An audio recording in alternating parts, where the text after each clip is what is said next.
प्यार दीवाना होता है, मस्ताना होता है, हर खुशी से हर गम से बेगाना होता है। নমস্কার, আমি স্বপন কুমার দেব। আপনারা দেখছেন আমার ইউটিউব চ্যানেল। আশা করি সকলে ভালো আছেন। আর অনুগ্রহ করে দয়া করে যদি ভালো লাগে আমার এই ইউটিউব চ্যানেলটাকে লাইক, শেয়ার, সাবস্ক্রাইব এবং ফলো করে দেবেন। আজকে আরেকজন ডাক্তারের কথা বলবো, শিশুরোগ বিশেষজ্ঞ নিশিকান্ত দেব ঘটক। পূর্ব মেদিনীপুরের কোলাঘাটে উনি নিরন্তর বিনা পয়সায় গরিব দুঃখীদের, দুস্থ মানুষদের, শিশুদের তিনি চিকিৎসা করে যাচ্ছেন। শুধু তাই নয়, নিজের পয়সা দিয়ে তিনি তাদের ওষুধপত্র পর্যন্ত কিনে দেন। এর আগে একজনের ডাক্তারের সম্বন্ধে আমি আলোচনা করেছিলাম, আজকে আরেকজন ডাক্তার সম্বন্ধে করি। যে সমাজে এখনও আমরা তো কিছু ডাক্তারকে পিছাস, অর্থের পিছাস বলে জানি। রোগী মরে যাচ্ছে, টাকা দিন তবে সেই রোগীর তিনি চিকিৎসা করবেন। রোগী যে মরেও যাচ্ছে, দেখতে পাচ্ছে এরকম ডাক্তার আছে, সংখ্যা বেশি, সে আপনার চিকিৎসা করবে না। এতটাই অর্থ পিছাস আমরা দেখেছি সমাজে। এরকম ডাক্তার আছে, ডাকলে পাওয়া যায় না। বিনা পয়সা তো দূরের কথা, পয়সা দিলেও খেয়াল খুশি মতো আসবে, রাতে আসবে না।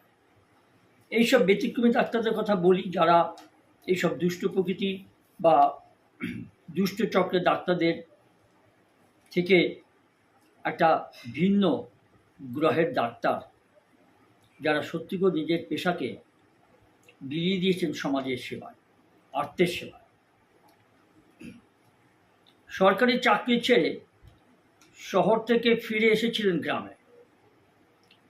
আর তার ইচ্ছা ছিল যে দুস্থ মানুষের সেবা করা, আর সেই থেকে সবার কাছেই তিনি খুব কাছে ডাক্তারবাবু। জানেন, কোনো দুস্থ রোগীর পরিবারের থেকে তিনি ফি নেন না। এই ডাক্তারবাবু স্ত্রী বিশেষজ্ঞ নিশান্ত দেব,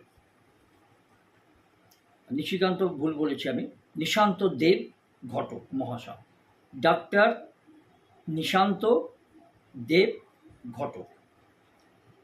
কোনো শিশু সপ্তাহে একাধিকবার অসুস্থ হয়ে পড়লেও ডাক্তারবাবু একবারই মাত্র ফি নেন, আর বাকি চিকিৎসা তিনি বিনা পয়সায় করেন। আর যা দিতে পারেন না তাদের কাছ থেকে নেন না। আর এই যে নিশান্ত দেব ঘটক কোলাঘাটের উনি থাকেন পূর্ব মেদিনীপুর জেলার। তিনি বলছেন যে দুস্থ মানুষের পাশে দাঁড়াতেই এমন সিদ্ধান্ত আমি নিয়েছিলাম যে সরকারি চাকরি ছেড়ে শহর থেকে ফিরে এসেছিলেন গ্রামে, এবং সেই থেকে সবার কাছেই তিনি এই খুব কাছের ডাক্তারবাবু। নিজের হাতে করেন কোলাঘাটে শিশুরোগ বিশেষজ্ঞ নিশান্ত ঘটক তার সব কিছু চিকিৎসা, ওষুধ তৈরি করা এবং ওষুধ দেওয়া। তার কথায় যে দুস্থ মানুষের পাশে দাঁড়াতেই আমি এই সিদ্ধান্ত নিয়েছিলাম। নিশান্ত দেব ঘটক ডাক্তার, স্ত্রী বিশেষজ্ঞ, তার নিজের কথা। স্থানীয় বাসিন্দারা জানান যে কোনো দুস্থ রোগীর পরিবারের থেকে তিনি ফি নেন না এই ডাক্তারবাবু নিশান্ত দেব ঘটক। কোনো শিশু সপ্তাহে একাধিকবার অসুস্থ হয়ে পড়লেও ডাক্তারবাবু একাধিকবার চিকিৎসা করার ঠিক আগে একবার যখন তিনি শুরু করেন, তখন তিনি একবারই তার ফিসটা নেন। আবার যদি টাকার অভাবে তারা যারা ওষুধ কিনতে পারেন না, তাদের ওষুধও তিনি কিনে দেন ডাক্তারবাবু নিজের পয়সা। ভাবতে পারেন, আছে সমাজে এরকম ডাক্তাররা এখন বিদ্যমান। সবাই তো আর চশমখোর, অর্থলোভী ডাক্তার নন। ভালো মানুষ, ভালো ডাক্তার এখন আছেন সমাজে। এবং তাদের, যারা দুস্থ মানুষ ওষুধ কিনতে পারেন না, তাদেরকে তিনি নিজের টাকা দিয়ে ওষুধ কিনে দেন। প্রাকৃতিক বিপর্যয়ে ত্রাণ নিয়ে তিনি পৌঁছে যান অসহায় মানুষগুলোর পাশে। শিশুরোগ বিশেষজ্ঞ নিশান্ত দেব, ডাক্তার নিশান্ত দেব ঘটক, দেখুন, নীরব মানব সেবা এক উজ্জ্বল দৃষ্টান্ত। কোলাঘাটের রাইন গ্রামের বাসিন্দা নিশান্ত দেব ঘটক ডাক্তারবাবু, স্ত্রী বিশেষজ্ঞ, 2008 সালে সরকারি হাসপাতালে যোগ দিয়েছিলেন আর 2014 সালে শিশুরোগ বিশেষজ্ঞ হিসেবে বারাসত জেলা হাসপাতাল চাকরি পান। উত্তর 24 পরগনা বারাসত জেলা সরকারি হাসপাতালে তিনি চাকরি পান, বদ্ধ হয়ে আসেন এবং গ্রামের মানুষের জন্য কিছু করার তাগিদ তার ছিল বরাবরই ছাত্র জীবন থেকে। সরকারি চাকরি পাওয়ার পরে সপ্তাহে একদিন নিজের গ্রামে গিয়ে রোগী দেখতেন আর ফি নিয়ে কোনো দিনই তিনি মাথা ঘামাননি। কোনো পরিবার ওষুধ কিনতে না পারলে নিজের টাকায় তিনি ওষুধ কিনে দিতেন। কিন্তু সপ্তাহে মাত্র একদিন কি আর সবার চিকিৎসা হয়? যেমন ভাবনা ঠিক তেমনই তিনি কাজ করলেন। 2018 সালে সরকারি চাকরি থেকে তিনি ইস্তফা দিয়ে, দেখুন কত দরাজ হৃদয় আছে সমাজে, এরকম ডাক্তার এখনো। সরকারি চাকরিতে ইস্তফা দিয়ে তিনি শটান হাজির হয়ে গেলেন গ্রামের বাড়িতে।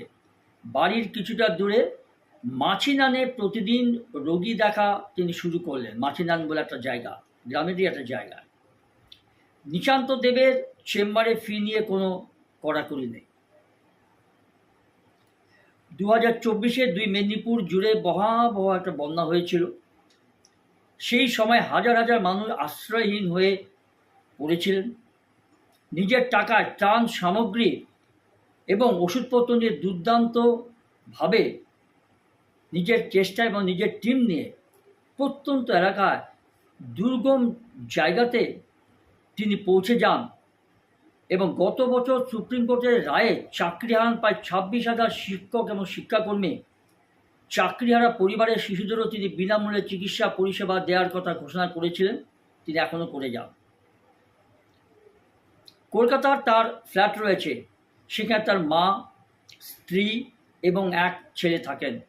স্ত্রীও পেশায় সরকারি হাসপাতালে চিকিৎসক। স্বামীর কাজে বরাবর তিনি পাশে থেকেছেন স্ত্রী হিসেবে।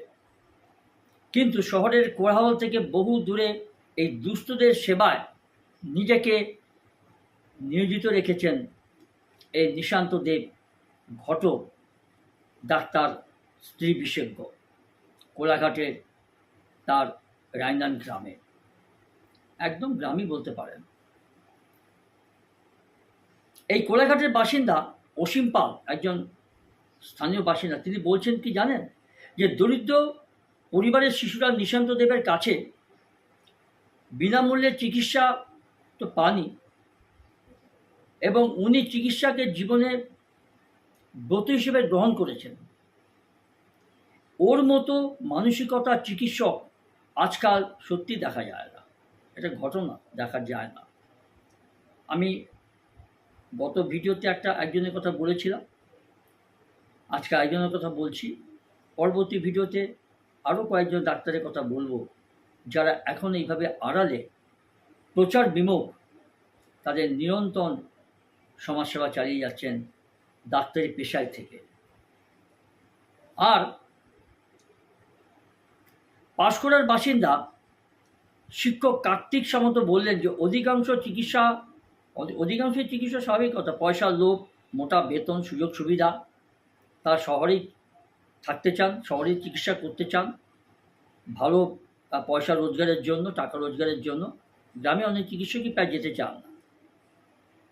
অথচ সবাই যদি শহরে চিকিৎসা করেন, তার গ্রামের মানুষকে দেখবে কে? কার্তিক সামন্ত একজন শিক্ষক, তিনি এই প্রশ্নটা করছেন। নিশান্ত দেব ঘটক ডাক্তার, স্ত্রী বিশেষজ্ঞ নিশান্ত দেব ঘটক, দেখুন তিনি এক বিরল ব্যক্তিত্ব। প্রায় 1 দশক ধরে তিনি গ্রামের মানুষজনের সেবা করে চলেছেন।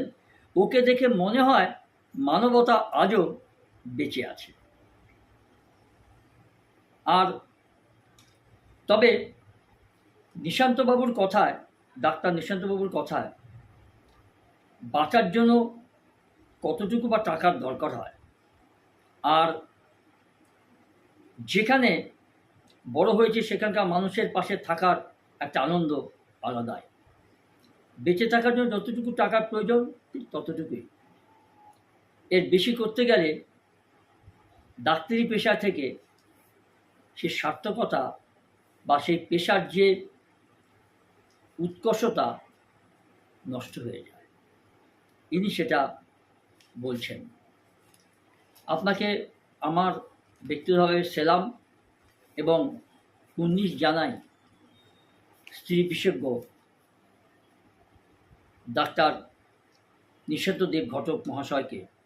আপনি ভালো থাকুন, সুস্থ থাকুন, ঈশ্বর আপনাকে অনেক অনেক আশীর্বাদ করুন। আর তার সঙ্গে আমার প্রত্যেক